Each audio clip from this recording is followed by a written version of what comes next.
What if I told you that centuries ago, a man who never wrote a single dating guide cracked the code on the exact type of man women find impossible to manipulate? Machiavelli, the master of power and strategy, buried this knowledge in his political writings.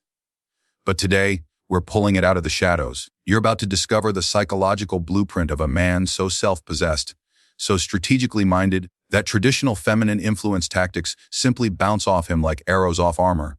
Here's the twist. It's not what most men think it is. A man who cannot master himself will forever be mastered by another. This is the first law of power and the foundation of all human relations. You see, every conquest begins not with the domination of others, but with the discipline of one's own impulses. Before you can command respect in the world, you must first command the chaos within your own chest. Now imagine this: a man driven by impulse. A man who reacts to every text, every tone, every emotional wave that a woman sends his way. He believes he is being attentive, but in truth, he is surrendering his crown. Each reaction becomes a small surrender, each desperate reassurance a silent confession of dependence. And in that moment, without words, the power dynamic shifts. The one who reacts is no longer the ruler. He is the ruled. Machiavelli would whisper to such a man, "Control is the currency of influence." A woman, like any intelligent observer of power, feels the weight of a man's self-command. She reads it not in his words, in the spaces between them, in the pause before he answers, in the calm after she provokes him, in his refusal to chase validation when it is withheld. She knows, instinctively, that this man belongs to himself, and that above all is what draws her. For a man who owns himself cannot be owned. His emotions are not open wounds waiting for comfort. They are forces he has studied, trained, and caged. His silence is not indifference. It is strategy. His restraint is not weakness. It is composure. He lives as a sovereign over his desires, not their subject. And understand this: self-mastery is not the suppression of feeling. It is the orchestration of it. The most powerful men do not feel less. They simply refuse to let their feelings rule them. They transform passion into purpose, anger into clarity, desire into direction. They are not empty. They are disciplined. The man who practices self-control learns that silence can be louder than argument, that stillness can provoke more curiosity than pursuit. His lack of reaction becomes her mirror. She begins to question her own influence, to test, to pursue, to try and break through his composure. But the more she tries, the deeper she falls into fascination. For nothing seduces quite like emotional sovereignty. In a world where attention is cheap and emotional outbursts are currency, the man who stays calm appears almost supernatural. His patience confuses, his distance intrigues, and his restraint commands respect without demand. Machiavelli would call him a prince, not of kingdoms, but of himself. And that is where true power begins. The ability to remain centered when provoked, to respond only when it serves your purpose, to refuse to be manipulated by affection or anger. Every moment of composure becomes a silent declaration. I am not moved unless I choose to move. This kind of man is dangerous, not because he controls others, but because no one can control him. Women sense it. Men envy it. The world yields to it. Because at its core, self-mastery is the highest form of strength. It is invisible armor. It is psychological dominance. And it is the one thing that cannot be faked. When you become the master of yourself, you don't need to raise your voice. You don't need to chase approval. And you don't need to prove worth. Your stillness speaks. Your restraint radiates authority, and your control transforms ordinary moments into quiet victories. Machiavelli understood that to rule effectively, one must first rule the self, because without mastery over your own emotions, all external power becomes fragile, temporary, and easily taken. The man who governs himself becomes untouchable. No seduction can shake him, no insult can derail him, no silence can enslave him. His focus is his fortress, and his emotional discipline his crown. A man who is always available soon becomes invisible. His presence, once valuable, becomes expected. And what is expected can never command awe. Machiavelli understood this truth deeply, that the rarest resource in human affairs is not love, nor loyalty, but distance. The ability to withdraw, to create absence, is a form of power that reshapes the perception of those around you. When a man gives himself too freely, his worth begins to dissolve. Constant attention, constant messages, constant availability, all these things erode the mystery that keeps desire alive. A woman does not lose interest because she stops loving. She loses interest because she can fully predict you. She knows when you'll text, how you'll react, what you'll say. You have become familiar. And familiarity, Machiavelli would say, is the death of fascination. Now imagine a different kind of man, one who understands the power of distance. He does not disappear to play games or manipulate. he withdraws to protect the value of his presence. His silence is intentional, his space deliberate. When he steps away, he allows curiosity to bloom in the other's mind. Questions begin to echo. What is he thinking? Where did he go? Has his interest faded? This uncertainty is not cruelty, it's chemistry. It reignites tension, it stirs imagination, it rebuilds respect. You see, emotional distance does not mean coldness. It means self-possession. It means you do not hand over every detail of your inner world just to earn validation. It means you choose when to engage and when to retreat, because you understand that energy, like currency, loses its value when it floods the market. Machiavelli might call it the art of scarcity, the deliberate withholding that heightens appreciation. A woman is drawn not to the man who clings, but to the man who maintains his autonomy. When she realizes that your world exists beyond her, that you are consumed by your purpose, your ambitions, your silent empire, she feels both challenged and enchanted, because emotional independence is rare and rarity breeds respect. Distance also creates reflection. When you are always near, emotions blur and blend, but in your absence, she begins to measure what she truly feels. Space sharpens affection. It allows her to remember your tone, your energy, your calm authority. And when you return, you are not the same. You have become larger in her imagination. This is why Machiavelli advised rulers never to be too familiar with their subjects. Familiarity breeds contempt, distance breeds reverence. The same law applies to love. When you step back, you give her something to lean toward. When you are slightly beyond reach, she must stretch, and that stretch creates desire. But let us be clear, emotional distance is not punishment, it is posture. It's the stance of a man who refuses to collapse his identity into another's emotions. He can care deeply, but he will not drown. He can love passionately, but he will not lose his direction. His detachment is not indifference, it's balance. He stands at the intersection of care and control, affection and autonomy. When a man lives this way, his presence feels heavier, more potent. His words carry more weight. His silences feel meaningful. Every glance, every touch, every small act becomes amplified by the scarcity of his energy. That is the paradox of power. The less you give, the more it is valued. So when a woman senses that your emotions are not up for negotiation, that you can walk away with grace, you do not fear solitude. She cannot help but respect you. Because you've shown her something few men ever do, that your heart is not a leash for her to pull, fortress you invite her into on your terms. And in that space of distance, admiration grows, curiosity deepens, and respect, the rarest form of affection, takes root. Power is not only about control, it is about uncertainty. When your next move can be guessed, your influence begins to fade. Machiavelli knew that in politics, warfare, and love alike, predictability is the enemy of authority. Once your patterns become clear, you are no longer mysterious, and without mystery, there is no tension, and without tension, there is no desire. A predictable man is easy to manage. He texts at the same time, he reacts the same way. He forgives too quickly, he apologizes too soon. Every emotional step he takes becomes a script she already knows by heart. And in that familiarity, his presence loses its electricity. The intrigue dies not because he changed, but because he never dared to be unpredictable. Machiavelli would call this a fatal flaw of rulers, to be too honest in their intentions. The prince who always announces his plans invites rebellion. The man who always reveals his heart invites control. In both cases, transparency becomes a weakness. It allows others to anticipate, to manipulate, to lead you by the very emotions you wear too openly. Now, unpredictability does not mean deceit. It means possessing the wisdom to move with deliberate ambiguity, the ability to surprise, to keep others slightly unsure of your next step. When a woman cannot fully read you, she cannot fully own you. Her mind begins to wander through questions, to imagine, to analyze, to chase. And in that pursuit, your value multiplies. Consider this: when you always respond instantly, your message communicates need. But when you respond thoughtfully, when you take your time, when your rhythm is your own, your silence becomes a statement. It says, I am not here to be managed by your timing.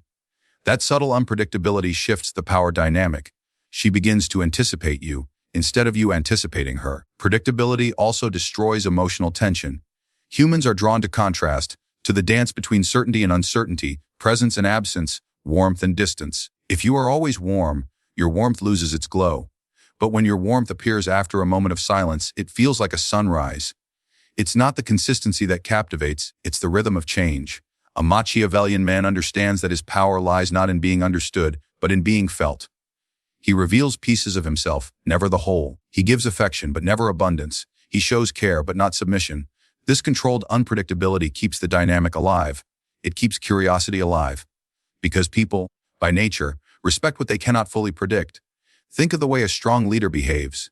His decisions are firm, but his motives are layered. His tone shifts between kindness and command, leaving those around him alert, attentive, and slightly on edge. The same principle applies in relationships. When a man can balance tenderness with discipline, warmth with distance, his presence becomes magnetic. A woman cannot relax into routine with him. She must remain engaged, attentive, alert, and in that state of alertness, admiration grows. Predictability, on the other hand, kills challenge. When a woman knows you'll always agree, always stay, always explain, she begins to test not out of cruelty, but out of boredom. She seeks the edge that once made you compelling. But when she finds known, she subconsciously assumes control, and the polarity collapses. To maintain authority in the realm of attraction, you must remain dynamic. You must evolve, surprise, adapt, not for manipulation, but for vitality. The man who is consistent in his integrity, but unpredictable in his expression, becomes unforgettable. He doesn't reveal every emotion, he doesn't justify every silence, and he doesn't seek approval for every action. He is not a mystery because he hides, he is a mystery because he chooses. And that choice, to remain slightly beyond understanding, is what keeps him powerful.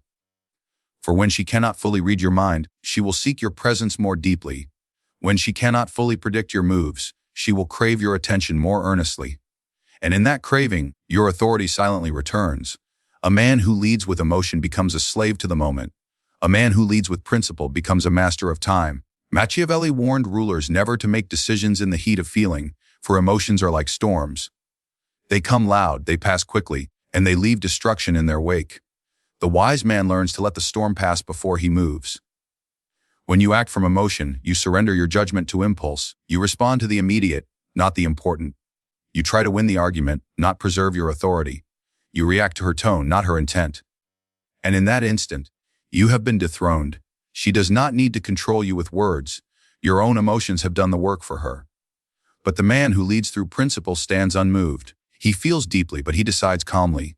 His code, not his mood, governs his behavior.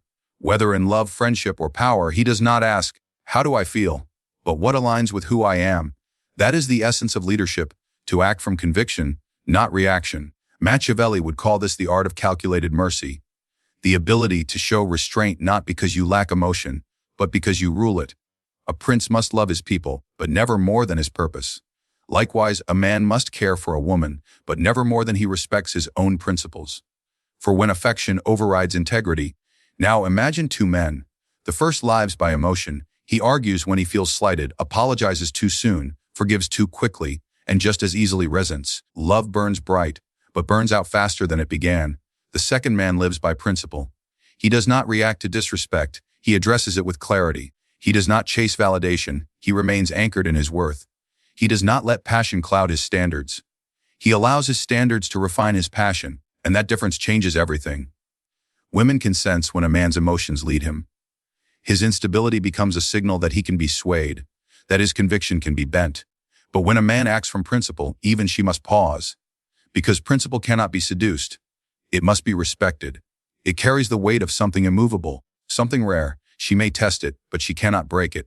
And in that realization, admiration replaces control. Leading through principle also means knowing when silence serves you better than speech, when restraint carries more power than reaction. The emotional man rushes to express everything, his pain, his confusion, his longing, thinking vulnerability will bring closeness. But in truth, often brings loss of respect. The principled man, however, shares selectively.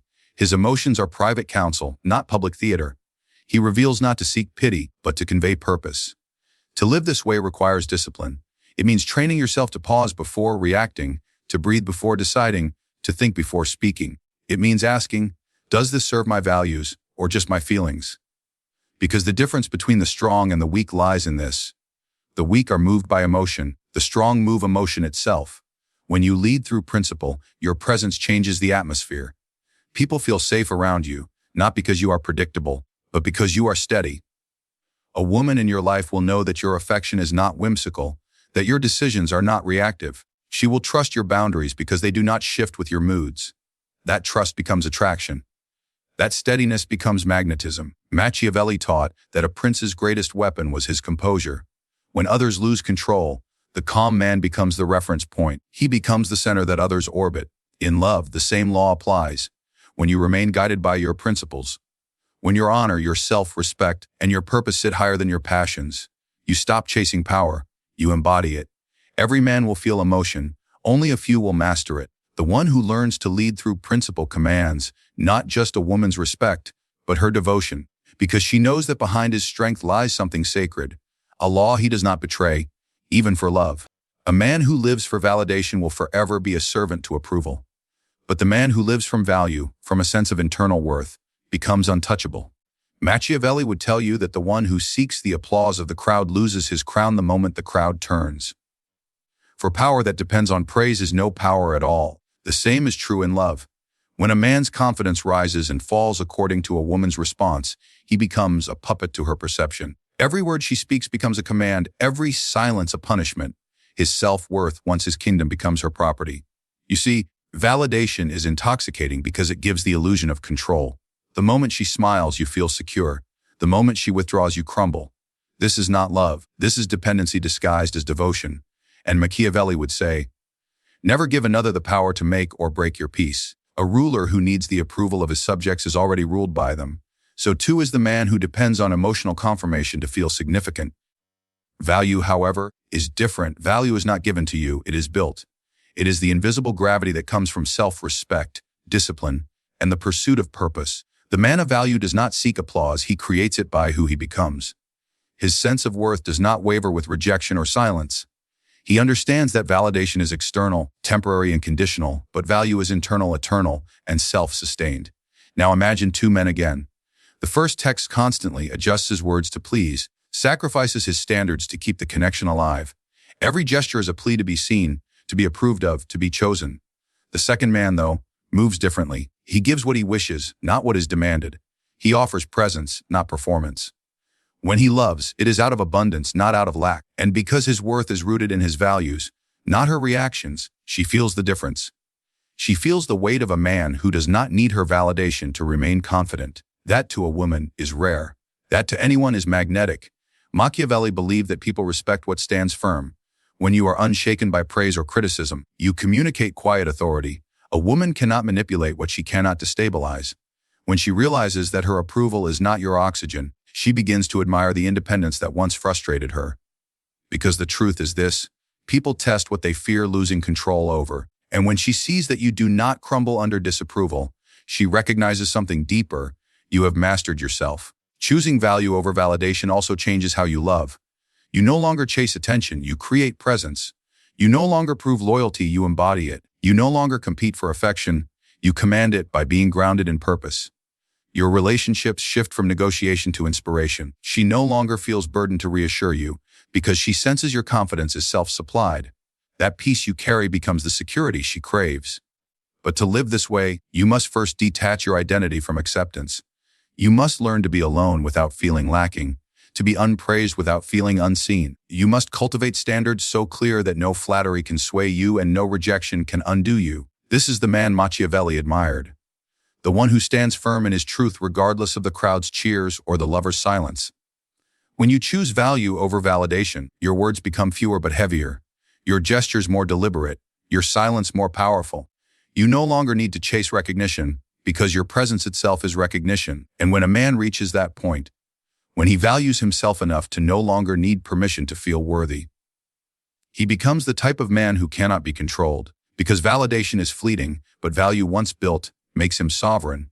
So, what does Machiavelli truly teach us about the type of man women cannot control? It is not the man who dominates, nor the one who deceives, but the one who governs himself. Power, in its purest form, is not about conquest over others but mastery over the self. The man who can remain composed in chaos, silent in temptation, and grounded in uncertainty stands above every form of manipulation. He is self-mastered, emotionally distant when needed, unpredictable enough to command intrigue, principled enough to earn respect, and rooted in value rather than validation. These are not tactics, they are transformations. Each one reshapes the man from within, forging him into something rare in this modern world, a being who cannot be swayed by flattery or destroyed by rejection. Such a man is not cruel, but clear, not cold, calculated. He gives affection without surrender, listens without losing focus, and loves without losing self. His power lies in his presence, his stillness, his restraint. The quiet authority that does not shout but is felt deeply. Machiavelli would say that this man is both ruler and ruled, sovereign in his mind and servant only to his own discipline. And that is the essence of invincibility, to live in such a way that no one, not a lover, not a critic, not the world, holds dominion over your peace. For in the end, the type of man women cannot control is not the one who resists love, but the one who remains whole within it. He does not seek to dominate her, he simply refuses to betray himself. And that, above all, is the highest form of power, the art of being desired yet never owned.